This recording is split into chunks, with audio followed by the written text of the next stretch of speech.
هتشوفي لي حد يشيل شغلك؟ اوكي. راحت رايحه البنت خدتها مين؟ باست بيرفكت.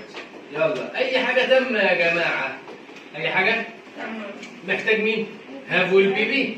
طب باست ماضي يبقى هاد ويل بي بي. سريعا اختصار هاد ابستريفي لي ومحتاج بي بي معاه. شكرا يا مستر احمد. ده لو سبجكت. لو اوبجكت مفعول يبقى هاد بين او بين والبي بي. شكرا. قلنا الماضي التام من ضمن استخداماته ان هو حاجه ما كانتش حصلت او حاجه حصلت قبل وقت معين في الماضي. يعني لما اجيب كلمه باي واخواتها بيفور وكلمه تل وكلمه انتل وكلمه اب تل ناو وتل ناو، يا مستر احمد هو وقت ماضي ولا وقت لسه جاي؟ لا، وقت ماضي. خلصنا الجزء ده. لكن خلي بالك في معنى مختلف، ان لما اقول والله I hadn't seen منى او until 2021 I hadn't seen منى، انا ما شفتش منى من سنة 2021. شفتها ولا ما شفتهاش؟ يبقى انا شفتها. ترجمتها هنا انا ما كنتش شفت منى، انا ما كنتش من سنة كذا. يبقى انا ما كنتش شفتها بس دلوقتي ليه؟ دي انا شفتها خلاص.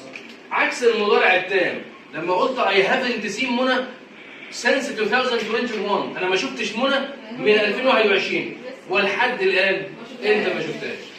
رقم 2 يا مستر احمد، في حدثين. كم حدث تموا في الماضي؟ الحدث رقم 1 والحدث رقم 2. الحدثين يا مستر احمد اقدم جزء في الازمنه الاقدم. الحدث اللي حصل رقم 1 ده ماضي تام، والحدث رقم 2 ماضي بسيط. مع مين يا مستر احمد؟ مع الروابط اللي بتلخبطني. مين الروابط يا باشا؟ قال لي الروابط عباره عن نوعين. انت يا باشا اللي مع مستر احمد عارف ان دي A ودي B.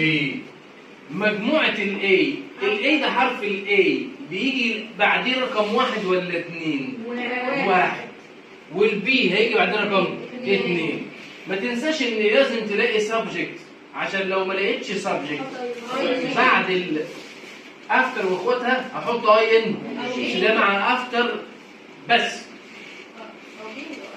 اما يا مستر احمد البي برضو هيجي هنا سبجكت والفيرب، بس الفيرب ده رقم 1، الفيرب ده رقم 2. طب ما فيش سبجكت مع بي فور بس، يبقى اي ان جي. طب تعالى نلعب في لعبتها مبني المجهول بتاع الوحده الثامنه.